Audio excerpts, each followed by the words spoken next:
Welcome to the Shine On CX show. I am Claire Bosk and I'm thrilled to be bringing you insights, stories and strategies that will illuminate the path to exceptional customer experience. Whether you're CX Pro, a business owner, CEO, just passionate about creating amazing customer journeys, this show is your go-to resource. We're going to be diving into real-world examples, expert advice, and the latest trends to help you boost your business and truly shine by elevating your customer experience. Let's get started. Hello, everybody, and hello, and how exciting I am today to have on the Shine On CX show. Today is our very first guest, Alison, Edgar, MBE. Hello, Alison. How are you? Oh, hi, Claire. It's great to see you. I am on top of the world, on top of the world.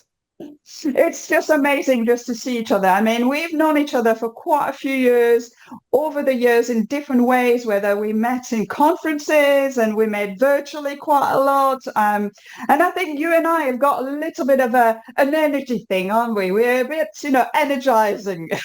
I think we are. And I hate to tell you this, and of course it's a secret just between us, but it's almost a decade ago that we met, Claire. I think it's nearly Oh, 10 yes. years. Time flies when you're having fun, right? So, sorry, I was just going to say, I just want to introduce a little bit people to who you are, for those who don't know you. So you are a little bit of an entrepreneur yourself, right? I mean, you've started up quite a few years ago, and at one point you were even called the entrepreneur godmother at one point, right? So that's kind of said all. Yeah. You've written three books, haven't you? You've written three books. The first one was The Secret of Success Sales. So that's where you started in sales part of it, isn't it? In sharing and inspiring people how to do sales better. Yeah, and I think that's where we sort of intertwine, isn't it? Because from the CX, from the customer service perspective, I genuinely believe when it's delivered correctly, sales and customer service is exactly the same. So we're like the heads and tails side of the same coin that when it does match, then it improves customer experience, but also the revenue, the turnover, and the growth potential for organizations. So to me, that's where we bonded over that, didn't we? We did, and I think that your second book as well. I got your second book, which was The Art of Getting What You Want. And again, you know, that's what customer service is all about, is giving your customers what they want, right? And how do we really do that in a way that is very generous and very, it's really doing the right thing for our customers. It's another one which is totally aligned with customer service and sales, and how do we do right for our customers, right? Yeah, 100%. And I think also the education of what is good CX, what is good customer experience. And I know we're going to be talking about so much, but literally just before we came on this call, I have to book my car in for a service. So I've been using the same garage for a while, phone up the garage and go, I need to book the car in for a service. And he went, I'm really busy. Can you phone me back in 10 minutes? And I'm thinking, like, in which planet is that great? Customer experience, A, you're busy, we get that, great. Maybe we should work on that productivity a little bit more. But also, when did good customer service start being that your customer has to phone you back again, in 10 minutes rather than you phoning them? And I think there's a whole education piece in what a good customer experience is, but also like that garage has now left the door open for me to now go to a different garage. So I think this is where we are completely aligned on these kind of things, Claire, and how we push so hard to educate around what a good customer experience is. So, Alison, tell us, way back, let's go back a little bit forwards, because you and I, yes, we've met, we clicked, absolutely, same energy, same passion for helping people, inspiring people, and motivating people, and guiding them, and that kind of things. But we've also got another little, thing in common, because what was it, 1991? You came to Jersey for a season? I did. And do you know what? I look back because my background originally was hospitality, which again I think comes from that, the CX, the sales, and just, you have to, you don't you, you really have to step up and just go above and beyond the customer's expectations. So I had been working originally in hospitality in Scotland. And when I worked in hospitality in Scotland, I worked with a girl called Jackie, and Jackie had worked in Jersey. So that was the sort of first kind of, I thought, oh, this Jersey place sounds quite nice. I think I'd like that. But I sort of went off track before I got to Jersey, and I lived in Cape Town for a couple of years doing hospitality, but it was always still in my mindset that I wanted to come back and do a season in Jersey. So believe it or not, I came off season and I did a year in Jersey, but I worked for Seymour Hotels, and I was working at that time at the Pom d'Or. So I came in as a receptionist, then became head receptionist, put new systems and processes in to make it more productive, make it work a bit slicker, to ultimately improve customer experience. And then one thing that I learned in Jersey is the tax rules. So I thought, oh, I really like this. I'd like to stay for a bit longer. But I had the opportunity to go and work in Australia. So I didn't really get as long in Jersey as I would have hoped and liked, because I had ended up going to Australia. So I cannot wait. I think we're going to be sharing with people a bit later on that something very is exciting is going to be happening. So yeah, I'm looking forward to us revealing that during the podcast. Yes, absolutely. Well, we both have the same background as well, because my background is hospitality, and that's kind of, my dad had a restaurant. So from the age of 7, I was kind of carrying plate. And I think for me, it's always been about, I think you either love it or hate it in hospitality, right? And for me, it was always about making people feel good and happy. And that's kind of always stayed with me. How can we make people happier, and how can we help people? Because if they feel good, I feel good. And then everybody feels good around. It's just so simple, right? Yeah, and I think it's interesting because you talk about the second book is called Smash It, The Art of Getting What You Want. So the sort of title is Smash It, and then the subtitle, The Art of Getting What You Want. And so people say to me all the time, well, Alison, what does smash it actually mean? What does that mean? And I think, well, it means something different to every single person. But ultimately in life, surely to smash it is being happy. Surely that's happiness. I mean, people talk about wealth or health and to me, all those things are combined. It's not about being the wealthiest person in the island, because you can be unhappy and you're still not being fulfilled. You're still not smashing it. To me, it's about like really doing things that make your heart sing on a daily basis. And, coming back to how does that affect, how do you achieve that? Smash it. Having people that help you being happy rather than having people that pull you apart, that you've got people who are allies of Smash It to help you to be able to. And I think creating communities, working together with other people who are like-minded, that to me is smashing it. So that it sort of all sort of still fits into the realm of everything that we talk about. Mm. Yeah, no, absolutely. Just it all seems so simple, but so now you've been working. So you've worked with quite a lot of entrepreneur. I mean, you're a bit of a ladies' Lord Sugar, aren't you? Maybe a little bit, Maybe not because quite you've as done your harsh. not quite as harsh, but you did your Amazon Prime television, and that was all about entrepreneur, and you were guiding them, and so that whole series was pretty cool, and that was kind of that was pretty cool. I mean, I was looking at a series thinking, oh yes, I think you're killing it, you're smashing it on that one, Alison. Tell us, how did that come about? So I think the other thing that it ties into is I talk about goal setting a lot. So smash it. How do you achieve that? Where you want to go. And I think that how do you know that you're winning at football? Well, you score a goal. How do you know you're winning at life? Well, you have to set goals and you have to try and achieve them. And so many people, according to Inc. magazine, only 8% of people achieve their goals. But that's because they haven't Wow. really set their goals. So I've been quite if you write a book called Smash It, you have to be smashing it, really, don't you? Because it can't be in theory. You've got to put things into practice. So, I analysed and looked at the things that I wanted to do in my life and what did I want to do. And it's, yeah.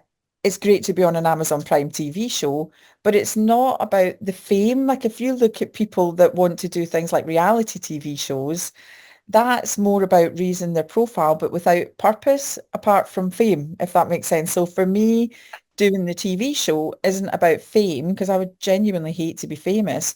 But if people don't know who I am, I can't help them. And that's the thing, if you're doing something like an Amazon TV show, it was on the goal board, but it wasn't so that I could get an influencer deal like off the back of Love Island or I'm a Celebrity, or it's about actually teaching people about business, teaching people about sales, CX, and productivity. That's why I did the Amazon TV show. But I tell you what, it came about, it was so bizarre that they had looked at me, they found the profile. And I would say, again, coming back to goal setting and taking things to another level, part of the reason that I was chosen for the Amazon TV show was I had done some work on BBC Breakfast. I had done some work on Good Morning Britain. I had done some media work. And that came about because I won an award in Bristol. So I now live in the southwest of England. And one of the researchers was Googling, female version of Long Sugar, whatever it was, like female business supporter helper. And I came up. And that's where, sometimes you might think that is a massive goal, whatever that goal is in your personal life, like to get an Amazon TV show or be on an Amazon TV show, that is massive.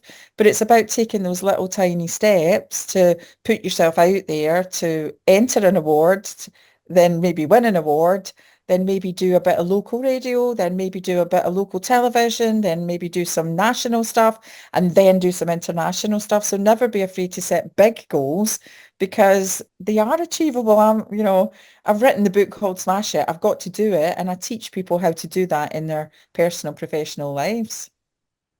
And again, I guess that's all part of the productivity, isn't it? That's, if you've got a goal, what are the steps that actually take you towards those goals? The more productive you are, the better you're gonna, you're gonna feel, you're gonna achieve, you're gonna feel so good because you're achieving, but at the same time you can give, because you're more productive, you're getting better customer service. And because you're giving better customer service, you're being more productive. They kind of totally interlink it with each other, don't they? Massively. And I think that there's a recent survey that shows that only 82% of people do not have a personal time management system in place. They're using like a linear to-do list, and we all know that from a linear to-do list, you do the things you love to do and you leave the things you don't like to do to the very end. And so I've taken procrastination, right? Yeah, it does. And I think that's where, yeah, a lot of the time when it comes to goal setting and how and that happiness, if you haven't taken those steps to do that because you're scared or you're not sure, and to me, it's about having, and that's what I've done. I've created a productivity tool called Alison, Edgar's Big Balls of how you manage your time. So I talk about basketballs, tennis balls, and ping pong balls. And Claire, it's hilarious because I've got the trademark for big balls, right? So that the trademark for that. And the law firm that does all my trademarking, because I've got quite a few trademarks, were like, well, that set off some red flags, Alison. And I'm like, well, it's not. It's basketballs, tennis balls, ping pong balls, and it's how you manage things in the right order. But coming back, to customer experience, if you look at any business, what I see and what I hear from like small businesses straight through to Fortune 500 is that department silo, colleagues fall out, and it's over the disparity of the balls because somebody wants to do something. Again, say you've got a client that's waiting on something from you. That's your basketball. You said you'd phone him back in half an hour with this update, but you need internal communications to give you that information, and they're not getting back to you within 20 minutes. The basketball for the client is a ping pong ball for your internal customer, and that's where the disparity of the balls, because of productivity, affects the overall customer experience, which affects sales. I have personally a very problem with shiny balls. Do you get distracted? Very shiny balls, and could be doing instead of that. They're not shiny ball here. What? Too many shiny balls around, Claire. That's my big problem for sure. But that stops productivity, right? I think when I get, over too many shiny balls, because, this is a lot more exciting to do an interview with Alison than actually doing my accounts and closing my months of August. Well, I don't know, That's when Claire. we're less productive. I love a bit of accounts. I love a bit of raising invoices. That's one of my favourites. That's a basketball. That's a basketball for you. It's definitely a little mini ping pong ball for me. No, it's a really good way. I mean, it's really cool to see that how this works. So people just go on Amazon and download the book. Yeah, your book is all over Yeah, it's on Amazon. Amazon. Yep, yep. Smash it, The Art of Getting What You Want. The first one is Secrets of Successful Sales. And I think, coming back to the goal setting, Claire, I'm dyslexic, so I left school at 16. I didn't have any qualifications, really struggled to read and write. And I never thought I would start a business. I was 46 when I started my business. I never thought I would write a book because I didn't think I could write a paragraph. And a lot of this is about coming outside your comfort zone, isn't it? And I think fear holds you back. And for me, when I wrote the first book, it was like, what happens if I write this book and nobody reads it? And then the Mm. second fear comes in, Claire, what happens if they read it and they think it's rubbish, and you're like, oh, and again, it's that fear that holds people back from achieving their goals because they're too Mm. scared of what other people think, or they're too scared of like what's going to happen if they do that thing. But the first book was an Amazon #1 around the world. It was a W.H. Smith top 10 business book. So it was at all the Mm. airports and train stations.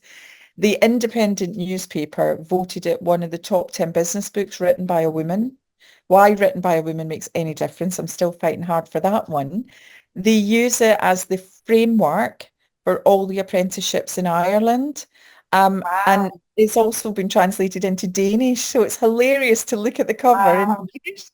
And this is why, it's given you that purpose as to why you come out your comfort zone to do things differently. Mm. I think, again, we talk a lot about the behaviors, the extroverts and the introverts and things like that. And a lot of time, especially face-to-face customer service, that whole, hey, I'm here, I've brought the magic. That's not natural to a lot of people. And they don't want to go outside their introvert comfort zones. And that's where that purpose and that reasoning behind, not everybody in CX has to be an extrovert because obviously you've got introverted customers, but just getting that balance of how you adapt, I think it's really, really important, especially in face-to-face customer service. Yeah, and again, it's understanding your customers. So, if you Yeah, can understand some of the profiling of your customers are all internal or customers, it could be a colleague or it could be an external all the customers, and time. actually your communication skills change and adapt because you're actually giving the service to adapt to that particular person, and that's what those some of your techniques as well are really really cool and very interesting. And how about we bring Alison to Jersey? Yay, bring me back. It's not long, Claire. It's not long. In my head, I will be with you the evening of the 9th, and we are delivering. Oh, a great event. I mean, it's going to be amazing that, it's like take that back together. So I'll be there on the 10th of October, and I'm sure you're going to give everyone the details. But I just, if people are watching this, enjoying this, it's provoking thought in what they can actually do in their businesses, then we would expect to see them in that room, wouldn't they? Because we're going to really knock their socks off. Absolutely, absolutely. So the idea when I started bouncing the idea with Alison, she said, "Yeah, count me in. I'm going to be there, girl. If we could talk about productivity and we can talk about customer experience, this absolutely links to everything that I love talking about and bringing me back to Jersey. Absolutely." So it was like, right, you're booked. So we are very, very, very happy to be welcoming you. So if you want to know more, There'll be the details down below for the conference. Yes, like Alison said, Thursday, the 10th of October. That is during Customer Service Week as well, Alison. So a very special week. And this is the reason why I really wanted that conference to be that week, as we're launching the Customer Experience Alliance, the Jersey Customer Experience Alliance, during that conference as well. So there's going to be loads going on as well. So it's really exciting. I'm so looking forward to seeing you, welcoming you back to Jersey, taking you around and hearing your motivation, because you're on stage, you're a powerhouse, aren't you? Well, I try my best. And do you know the thing is, Claire, so again, 10 years, you heard me speak 10 years ago at the business show in London. And I think as my career's evolved, as my confidence has evolved, I just feel I've found the thing that I was born to do. And touch wood, people love what I do when I'm on stage. I energize them. I don't know how I do it. I know that sounds really bizarre, but it's just like something that's really natural for me to engage, and people warm to it. But it's not just about the day, Claire. I think this is the bit that I bring to the party. It's the actionable takeaways that people can do in their organizations after the event. And I think that's where the impact comes. Yes, we the two of us can have a great fun event, can't we? And it'll be great laugh, it'll be brilliant, it'll be really high energy, but it's about the impact that we make on the island, not just on that day, not just in that week, but in general moving forward, the education, the takeaways that will make a difference to the island completely. Absolutely loving it. So yes, absolutely. It's about elevating the experience and uniting people for growth. That's what the conference is going to be about. How together we can make a difference on the island. So this is amazing, Alison. Thank you very much for being with me today and sharing a little bit of what's coming up. So not long now. So we look forward to welcoming you to Jersey. And if you want to book, come and join us. You have got to come and join us at that conference. The details will be below. You can just book in, and we'll look forward to seeing you there, Alison. Oh, thank you, Claire. I genuinely can't wait. I've got every time I look at my calendar, I'm like, Jersey, I've got it on a pop-up. Fabulous. I love it. I'll see you soon. Bye for now. Bye, Claire.